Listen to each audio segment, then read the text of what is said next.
Tu changes quelque chose qui était là depuis presque 30 ans. Je sens que tu vas nous amener très rapidement sur les questions des budgets. Oui, c'est le nerf de la guerre. Et donc tu dois toucher à tout, sans pouvoir être expert en tout non plus. Le marketing, c'est pas 2-3 clics. Et comment est-ce que tu vas aller voir ta direction et que tu arrives à leur convaincre de OK, il faut lâcher 10, 20, 30 000 euros. Puisque le budget, c'est le nerf de la guerre, autant parler budget jusqu'au bout. Les Marketeuses, c'est le podcast qui donne la parole aux responsables marketing de PME qui portent seuls le marketing de leur boîte. Celles qui s'occupent à la fois du site web, des ads, des salons, des vidéos, des brochures, du mailing, bref, qui doivent tout gérer toutes seules avec des budgets limités et une direction qui comprend mal ce qu'elles font. Je suis Paul, fondateur de l'agence vidéo Authentique, et j'interviewe ces responsables marketing pour qu'elles puissent vous partager leurs aventures et leurs conseils si vous êtes dans la même situation. Aujourd'hui, je suis avec Amandine, ancienne responsable marketing de 3X Engineering, une PME dans le secteur niche de la maintenance de pipeline et éléments structurels. J'aimerais que tu commences par nous parler un petit peu de l'état du marketing de 3X quand t'es arrivé. C'était en fait beaucoup de confusion entre la partie communication et la partie marketing et surtout un web marketing complètement inexistant. Ce qui à l'époque en fait avait poussé le dirigeant à créer mon poste, c'était qu'il s'était rendu compte que pendant la période Covid, le digital avait une réelle importance et que cela aurait fait du mal en fait de pas avoir de présence sur tout ce qui était internet. Donc ils avaient un petit peu fait d'AdWords, mais par-ci par-là, sans vraiment avoir de stratégie, un petit peu de LinkedIn, mais sans plus. Voilà, c'était pas cadré, il n'y avait pas de réel plan. Et donc là, ils se sont dit, bah tiens, il faudrait peut-être quelqu'un en marketing qui puisse soutenir une visibilité Internet, créer toute une stratégie et revoir qu'est-ce qui serait bien de mettre en place chez nous pour évoluer et gagner en chiffre d'affaires. Donc c'est aussi un côté positif parce que quand on a tout à faire, qu'on part de rien, c'est plutôt sympa de façonner un peu à notre manière aussi et ça a un certain confort. Maintenant, la grosse difficulté, c'est que lorsqu'on s'adresse à des personnes qui sont pas du tout familières de notre métier, c'est d'arriver à faire comprendre que en fait, le marketing, c'est pas 2-3 clics et c'est basta. Internet, ça n'est pas gratuit du tout. Je sens que tu vas nous amener très rapidement sur les questions des budgets. Oui, c'est le nerf de la guerre. C'est vraiment le nerf de la guerre. Et en plus, c'est très drôle parce que en fait, on voit qu'il y a des budgets qui vont se débloquer sur des bêtises, entre guillemets, et d'autres où ça va faire grincer des dents alors que c'est juste la base et l'essentiel pour pouvoir avoir derrière une analyse ROI, par exemple. Donc voilà, mais c'est très difficile à faire cette conduite du changement et arriver à aboutir à quelque chose et à faire des vrais projets. Et moi, ce que j'aimerais comprendre, c'est qu'est-ce que tu as choisi de prioriser et pourquoi? Est-ce que tu as eu un seul sujet à la fois, tu as décidé d'avancer sujet par sujet ou plusieurs sujets en parallèle? C'est quoi en fait un peu ton plan d'action, toi, quand tu es arrivé chez 3X? C'était d'abord, j'ai fait un audit et un état des lieux. Pour voir en fait qu'est-ce qui était à créer, qu'est-ce qui était en axe d'amélioration et qu'est-ce qui était bien. Et puis aussi me familiariser absolument avec les produits, les solutions, l'environnement, en connaître davantage sur les clients, la cible, parce que je partais du principe que en fait, si je les connaissais pas, je pouvais pas faire une bonne stratégie, c'était pas possible. Donc, et si je sais pas de quoi je parle, je peux pas apporter les bons arguments non plus. Donc, du coup, pour moi, c'était une phase qui était essentielle. Et après, je me suis aussi intéressée. En fait, je pense que quand on fait du web marketing, ce qui est important, c'est d'analyser forcément le site internet, hein, qui est une des premières vitrines. Et là, ça a été tout de suite un très gros chantier. Pourquoi? Parce qu'on en était sur un code qui allait tomber.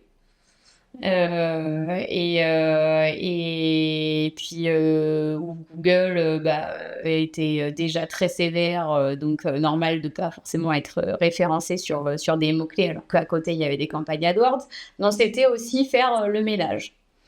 Donc du coup, en fait, je me suis dit: «Bon, par contre, je vais pas pouvoir faire les choses, une par une. Il va falloir que j'actionne, plusieurs projets en même temps parce que sinon ça va prendre, 10 ans, ça va pas être possible». Donc en fait, une des premières actions, que j'ai faites, c'était un peu une remise à plat, du site internet, et de tous les réseaux sociaux et en fait, ce que je me rendais compte aussi, c'est qu'au niveau de l'identité visuelle, c'était pas ça. En fait, on était, sur quelque chose, de vieillissant et que c'était important, d'apporter, un nouveau souffle aussi à l'identité, à la marque et quitte à ce que ça nous plaise pas et que ça fasse très industriel, de toute façon, c'était pas le but de rentrer dans quelque chose de très esthétique. Donc du coup, voilà, ça a été un peu, tous les projets en parallèle.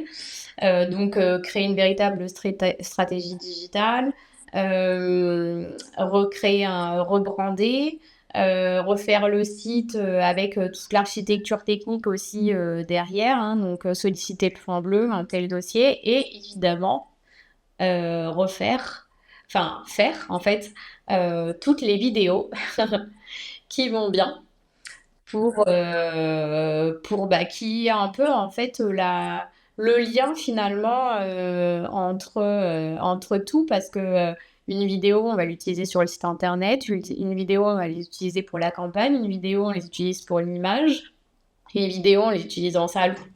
Donc finalement la vidéo pour moi elle devenait existentielle parce que on la retrouve pratiquement sur tous les fronts. Donc, si je comprends bien, tes chantiers, tes premiers chantiers en arrivant, ça a été refonte de l'identité de marque, création du site web et production de vidéos, c'est ça? Oui, et du coup, remise à plat, de toute la stratégie digitale et on l'a enclenchée. Donc, Ok. ça veut dire se séparer de certains prestataires, parce que c'était pas performant. Enfin, la première chose, c'est analyse. Analyse de tout, pour voir comment on se dépatouille en des mails. Et après, on passe à l'action. Et donc, dans les actions, il y avait, rebranding, création de site internet, création de contenu, en fait, et par contenu, il y a toutes les vidéos et mise en place de toute la stratégie digitale, autant inbound que outbound, avec bien sûr tout ce qui est promotionnel. Ok. Je te propose de laisser un peu de côté la partie site web et vidéo qui sont entre guillemets des exercices techniques, on va dire, même s'il y a forcément de la stratégie à l'intérieur, etc. Mais pour moi, j'ai l'impression que la base de tout ça, ça a été la refonte de l'identité de marque. Est-ce que tu peux m'en dire un petit peu plus? Comment est-ce que, voilà, toi, t'arrives, t'es dans une nouvelle boîte que tu connais relativement peu, donc tu m'as dit que t'as commencé par discuter un peu avec tout le monde, etc. Et comment est-ce que tu décides et comment est-ce que tu vends en interne ça, 3X, demain, ça va ressembler à ça? C'est difficile parce que en fait, tu changes quelque chose qui était là depuis presque 30 ans. En fait, il y a des personnes qui sont hyper faciles à convaincre là-dessus, qui ont été, je veux dire, hyper faciles à convaincre là-dessus parce qu'en fait, elles n'en pouvaient plus d'un logo des années 80 qui était plus vendeur qu'il fut été, mais qui n'était plus. Donc notamment, les commerciaux, eux, ils ont trouvé ce changement top parce qu'en fait, ils disaient, en fait, on avait besoin d'un rafraîchissement. Et justement, ce changement, pourquoi est-ce que tu as décidé de partir dans telle ou telle direction? Comment est-ce que tu as briefé les équipes, etc. Comment est-ce que tu as organisé ça? Par rapport à l'agence, c'était très symbolique. C'était déjà, on reprenait le rouge par rapport au drapeau de Monaco. Pour pas complètement tout perdre. Après, on a pris une police qui était à la fois, à mon sens en tout cas, stylée et industrielle. qui faisait presque penser, je sais pas, à quelque chose de métal.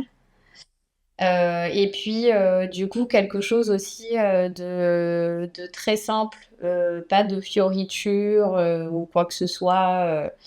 Et en fait, le X, il avait toute une symbolique aussi, parce qu'à l'intérieur du X, il y a une flèche, et la flèche, c'est la direction vers l'avenir. C'est des solutions d'avenir. Donc, c'était voilà, c'était l'idée d'avancer, de voilà, le côté innovant. Après, j'avais fait tout un storytelling avec le symbole 3X. Je pourrais retrouver mon texte assez facilement parce que j'étais partie assez loin. Même Stan m'avait dit: «Ah, c'est rigolo, vous êtes parti loin, hein, c'est perché, hein.» Ça, c'est marrant maintenant de sa part, mais du coup, voilà, on voulait vraiment quelque chose de symbolique et on l'avait décliné aussi en segmentation. Parce qu'aussi, ce qu'il y a, c'est que quand je suis arrivée, je voulais pas je voulais pas avoir l'idée de vendre des produits, mais vendre des solutions. Parce que pour moi, il y a une phrase que j'aime beaucoup, c'est en fait, on va pas acheter une perceuse. En fait, quand on va à Casto ou ailleurs, l'idée, c'est de faire un trou dans son mur. Donc, on cherche à acheter la solution qui va nous faire en sorte qu'on puisse faire un trou dans son mur. Mais en soi, on n'a pas envie d'acheter une perceuse. Donc, la fiche. C'est pas un produit de luxe où on se fait plaisir comme quand on achète une montre. Bien sûr. Et du coup, nous, c'est pareil, en fait. Déjà, t'as pas envie de prévoir nécessairement que sur ta plateforme pétrolière, il va y avoir une fuite. Donc, l'idée, c'est vraiment de vendre le côté solution et service derrière. Mais pas de vendre du R4D comme ça parce que c'est séduisant. Donc, j'ai constitué en fait toute la stratégie digitale avec ma ligne éditoriale, avec tout ce qui va avec le rebranding, etc., en ce sens. Et c'est pour ça qu'au départ, on était parti sur une segmentation aussi qui parle à chaque secteur, où à partir du logo général, on avait fait une déclinaison par secteur.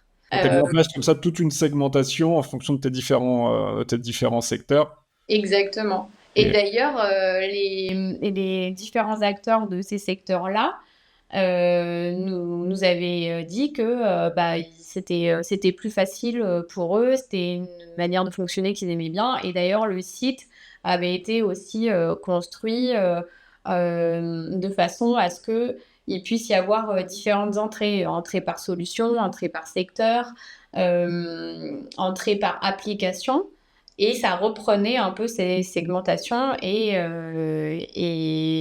ça a dû quand même plaire parce que quand le groupe a récupéré 3X, le projet de refonte de tous les sites reprenait notre architecture. Après, en ajustant et en ajoutant des choses ou en imputant, mais avec ces différentes entrées-là. Ok, on va laisser un peu le côté le sujet site web et justement on va parler de plein d'autres sujets et du sujet principal qui est de faire plein d'autres sujets. C'est-à-dire que là où je veux t'emmener, c'est que ton métier, donc, c'est d'être toute seule à gérer le marketing d'une boîte, et donc tu dois toucher à tout sans pouvoir être expert en tout non plus. Et justement, c'est quoi pour toi le secret pour pouvoir sauter du site web au campagnes de mailing, aux vidéos, etc. C'est quoi pour toi le secret pour pouvoir justement être un peu le couteau suisse du marketing? Pour moi, il faut vraiment arriver à s'organiser et à se faire violence. En se disant, bon, en fait, c'est important de se faire un peu son fil rouge pour chaque projet et se dire qu'en fait, tout est une urgence constamment. Donc, à partir d'un moment donné, en fait, même les projets dits moins urgents, il faut quand même arriver à les faire avancer. Donc, se faire violence en se mettant des créneaux, en disant, bon, non, là, par contre, je me fais une réunion avec moi-même et je décide que cette tâche, enfin cette heure-là, elle est dédiée à cette tâche. Et alors là où je veux t'emmener également en termes de sujet, c'est donc là tu me parles d'organisation, ça tombe bien, c'était ma prochaine question, donc tu y as répondu. Mon sujet, c'était principalement en termes de compétences, c'est-à-dire que en fait, tu es censé connaître tous ces sujets-là, mais tu peux pas maîtriser aussi bien une campagne mail, par exemple, que quelqu'un qui fait que ça de ses journées, ou tu peux pas maîtriser aussi bien la production de vidéos que moi, par exemple. Et justement, c'est quoi, toi, ton secret pour pouvoir quand même travailler sur tous ces sujets-là en simultané et garder de la performance, en fait? Bah, je trouve que c'est hyper important de rester en veille. Aujourd'hui, Internet, on a quand même la chance d'avoir un accès assez facile à l'information. Et on a aussi des outils. Alors, on n'a pas toujours le temps, ça c'est vraiment difficile. Mais tu as par exemple Open Classroom qui te permettent aussi d'être un peu à jour sur tes connaissances parce que ils proposent en fait des petites formations, souvent gratuites. Après, tu as des webinaires qui sont bien aussi parce que en fait, tu peux t'informer sur les nouveaux outils, sur les tendances, et cetera. Donc c'est important en fait de rester en éveil, se mettre des alertes, même si c'est difficile en fait de trouver, le temps.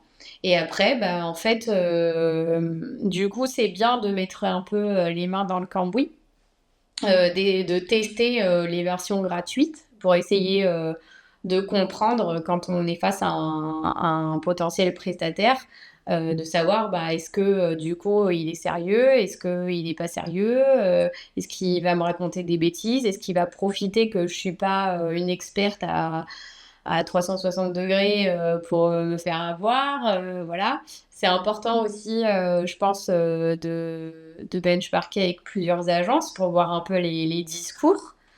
Et puis bon, ça veut pas dire qu'on peut pas se planter, mais fort heureusement, on n'est jamais marié à une agence. Donc si ça se passe mal, ben, juste on change et voilà. Après, j'ai eu quand même de la chance parce que dans l'ensemble, je suis tombée sur des personnes très sérieuses. Bah, il y a quand même une agence où j'étais pas très contente, mais du coup, je m'en suis séparée, puis j'en ai trouvé une autre que j'ai trouvée bien, bien mieux. Déjà, je pense que quand on choisit une agence, c'est bien quand l'agence, elle apporte des conseils et de la transparence. Et quand aussi, bah, c'est facile de dialoguer, c'est facile d'avoir des rapports. Alors, si l'agence, elle commence à se dire, à être un peu désagréable dès qu'on demande un rapport, c'est que quand même, il faut se mettre, enfin, c'est une puce à l'oreille de dire, bon, bah là, il y a un manque de Red flag. transparence, c'est que peut-être il y a quelque chose qui ne va pas. Parce que quand on est confiant de son travail, on prend pas mal, on se dit pas, tiens, je suis espionnée ou on est toujours sur un dos. Mm. Non, bah non, c'est juste de la collaboration parce qu'en réalité, c'est pas juste on choisit une agence et c'est fini. Non, en fait, ce qui est bien, c'est de se dire, bah en fait, c'est mon partenaire et on collabore et en fait, c'est constructif quand on est ensemble. Donc après, il y a peut-être d'autres personnes qui n'ont pas besoin de fonctionner comme ça. Il y a peut-être des personnes qui donnent les clés de la maison et c'est fini, elles sont peut-être très contentes. Mais moi, c'est pas ma façon de faire. J'aime bien quand même, je m'intéresse et du coup, j'en apprends beaucoup. J'en apprends aussi beaucoup de mes agences. Grâce à elles, ça me fait aussi évoluer. Donc, c'est important. Et justement, toi, c'est quoi les sujets que tu as souhaité externaliser et ceux où tu t'es dit non, c'est bon, j'aurai pas de budget dessus, de toute façon, je garde la main? Alors, bah, par exemple, tout ce qui est, campagne, AdWords, par exemple, ou campagne display, ce genre de choses-là, je pense qu'en fait, c'est un métier à plein temps et que j'ai pas, suffisamment de compétences, pas suffisamment de maîtrise et que là, pour le coup, une agence, peut le faire beaucoup mieux que moi. Donc là, je préfère externaliser. Sur, du contenu vidéo, clairement, même si, il y a une vérité sur le fait que maintenant, des téléphones, sans citer de marque, font de la très belle qualité. J'ai pas, enfin, pour avoir testé, Premiere Rush, j'ai pas non plus, en fait, le temps, ni, l'expertise, film, de faire un montage, waouh, avec, tous les effets professionnels qui vont être, vendeurs. Donc oui, sur certains trucs, c'est bien de le faire. En plus, on va nous parler d'IA qui facilite, beaucoup les choses et cetera. Oui, d'accord, mais en fait, ça vaut pas le travail, d'une agence et parfois, faut savoir aussi se dire, non, l'agence, là, elle sera beaucoup mieux et elle va dédier un vrai temps dessus que moi je n'aurais pas. Donc sinon, je deviens productrice, hein, et puis voilà. Mais voilà, quand on est un multitâche, il y a certaines fois, bah, faut accepter, de déléguer, à un prestataire. Et alors justement, si tu parles de déléguer un prestataire, on peut pouvoir parler de sous, c'est formidable. Et une des problématiques qui revient souvent, c'est comment aller chercher un budget auprès de sa direction, pendant le sujet vidéo par exemple, totalement au hasard. Et comment est-ce que tu vas aller voir ta direction et que tu arrives à leur convaincre de, OK, il faut lâcher 10, 20, 30 000 euros pour aller faire des vidéos? Comment est-ce que tu arrives à les convaincre, surtout pour des gens qui ne sont pas forcément fans de marketing initialement? Comment est-ce que tu arrives à leur faire passer la pilule, à leur faire comprendre que c'est ça qu'il va falloir faire? Bah, c'est souvent très difficile parce que, pareil, j'ai déjà été confrontée sur: «Non mais moi je vous achète, un iPhone, vous avez le logiciel et c'est bon». Mais en fait, ce qu'on peut expliquer, déjà c'est bien d'être transparent en fait. De dire: «Bah, voilà, sachez que, de préparer un atelier, de faire, tous les rushs, d'avoir ensuite, enfin de prendre toutes les images, de trier tous les rushs, de pouvoir ensuite, monter, ajouter les effets qui vont bien et cetera». C'est, je vais dire une grosse bêtise, mais c'est peut-être, allez, c'est une semaine, de travail, en fonction du projet. On va dire sur un petit projet, allez, c'est une semaine. Calculer mon salaire, calculer si je devais être, vraiment, mes journées dessus. Est-ce que vous pensez vraiment que c'est rentable alors que si je passe par quelqu'un d'autre, du coup, je peux m'atteler à être le chef d'orchestre de tous ces projets-là quand du coup vous souhaitez économiser que sur un projet qui finalement ne vous fait pas économiser. Puisque le budget c'est le nerf de la guerre, autant parler budget jusqu'au bout. Et c'est vrai que je te recoupe là-dessus, mais il y a un truc, j'ai l'impression, qui saute à chaque fois quand on parle de budget, c'est la partie masse salariale. Et parfois, on va justement faire des coupes dans le marketing et demander à ton équipe de marketing de faire des choses qu'ils ne maîtrisent absolument pas, sans prendre en compte le fait que tu es toujours en train de payer. Hein. Tant que tu payes des salaires, tu payes en fait. C'est ça. Et ça, les gens ne se rendent pas compte, quoi. Je trouve ça hyper intéressant que tu l'apportes comme ça.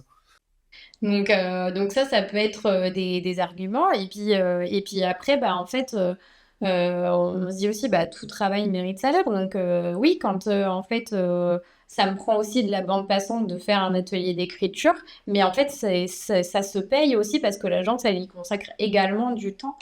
Donc on ne peut pas demander, enfin, on peut pas demander à ce que tout soit gratuit, c'est pas possible.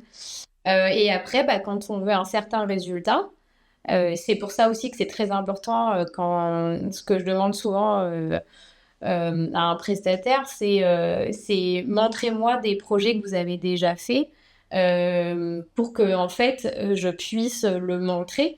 Parce que souvent, en fait, il y a aussi une prise de conscience de se dire ah ouais, en fait, le bonhomme, il est vraiment expert dessus, effectivement. C'est un travail photoshopé, quoi. Enfin, voilà, ouais, oui, il y a des choses, oui, je peux les faire. Et elles seront très correctes. Enfin, je pense que voilà. Mais quand t'as l'œil professionnel par-dessus, ben, tu as un effet waouh qui est pas forcément, moi, à ma portée. Et j'ai pas envie non plus forcément que ça soit à ma portée. C'est pas le métier que j'ai choisi. Donc, si je comprends bien, toi, la recette pour aller chercher du budget, c'est d'une part faire une comparaison par rapport à à ta masse salariale le temps que ça prendrait aux équipes internes de le réaliser, faire comprendre que quoi qu'il arrive, il va falloir lâcher des sous. Et puis, une fois que tu as montré que tu compares les coûts, parce qu'il y a un coût de chaque côté, hein, il y a un coût agence, il y a un coût masse salariale, comparer le résultat aussi qui est en face, et à partir de là, tu peux faire un peu le calcul du meilleur retour sur investissement, quoi, finalement. Voilà, c'est ça. Et puis après, bah, souvent quand on a réussi à faire passer un projet et que du coup ça s'est super bien passé et que le résultat est bon, c'est pour pouvoir partir sur un deuxième projet, c'est dire bah voilà, vous voyez quand même, on a bien fait. Et c'est en fait, une fois que c'est fini, c'est dire, voyez, on a bien fait. Et du coup, montrer le résultat. Et quand on a la chance, c'est pas toujours le cas, mais quand on a en plus la chance d'avoir des feedbacks de clients ou de partenaires, de dire, bah, voyez, même en plus, ça a été apprécié. Du coup, c'est beaucoup plus facile pour convaincre pour un second projet. C'est clair. C'est clair. Donc, après, c'est encore plus facile de convaincre quand on a dit, en plus, vous avez eu une petite remise. Toujours acheter des remises, je prends note. J'aimerais clôturer avec toi avec un dernier sujet qui me semble particulièrement épineux, qui est une excellente chose en soi, mais tu as eu la chance, et tu m'arrêtes si tu veux pas qu'on en parle, tu as eu la chance pendant ton parcours chez 3X de devenir maman, et bah, c'est quelque chose d'absolument formidable à titre personnel, à titre professionnel, quand on est toute seule sur son poste et qu'on s'en va pendant plusieurs mois, ça peut être quand même un peu stressant. Et moi, j'aimerais que tu nous partages un peu comment est-ce que toi, tu as prévu ce congé mat, comment tu t'es organisé. Alors, stressant, j'étais pas vraiment une fille stressée. Mais par contre, ça a été quand même compliqué. Il y a des préjugés qui sont très difficiles à casser. Et en fait, bon, bah déjà, moi, j'étais pas remplacée par un congé mat. Donc, ça voulait dire que, en fait, il fallait. Enfin, en fait, c'était très délicat parce que j'avais deux postures. La première, c'est au bon sang. Il faut que mon travail continue de se faire pendant que je suis pas là. Donc, j'ai à peu près 8 mois pour tout préparer, tout enclencher et avancer, le temps que pour jusqu'à mon retour. Donc, c'est un concentré de travail, une charge de travail supplémentaire pour pallier à un manque. Bien sûr. Et en même temps, se dire, oui, mais si j'en fais trop et qu'on ne remarque pas mon absence, on va me dire que mon poste, il sert à rien. Donc, c'est très délicat parce que quand on fait trop bien son job, eh ben, ça peut se retourner aussi contre nous. Et puis après, moi, j'ai eu vraiment la chance d'avoir Laurette à mes côtés. Parce qu'en fait, pendant mon absence, Laurette aussi, elle a repris certains de mes projets et elle a pu les faire suivre jusqu'à temps que quand je revienne, ça soit aussi facile pour moi de correctement les reprendre pour que ça avance vite et que mon absence ne soit pas devenue un handicap pour la société. Ok. Donc voilà, mais on peut pas dire que ça soit facile. C'est une grosse charge de travail supplémentaire. Et non, on part pas en vacances. Bon, trop bien. Est-ce que, pour clôturer, tu aurais des petits conseils à donner à l'Amandine qui arrivait à 3X, l'Amandine d'il y a quelques années, après cette expérience-là? De prendre beaucoup plus de distance, voilà, de savoir s'impliquer, mais ouais, prendre beaucoup plus de distance. Ne pas prendre les choses à cœur. Et c'est qu'un travail. Trop bien. Bah écoute, Amandine, c'est tout bon pour moi. Je te remercie beaucoup d'avoir fait la première de ce podcast. Et puis, je te souhaite une excellente fin de journée. Merci beaucoup. Merci d'avoir regardé cet épisode. Si vous vous êtes reconnu dans ce portrait et que vous avez vous aussi envie de partager votre expérience de responsable marketing, venez participer au podcast, écrivez-moi simplement un petit mail dans l'adresse qui est juste en dessous et moi dans tous les cas je vous retrouve très vite pour un nouvel épisode.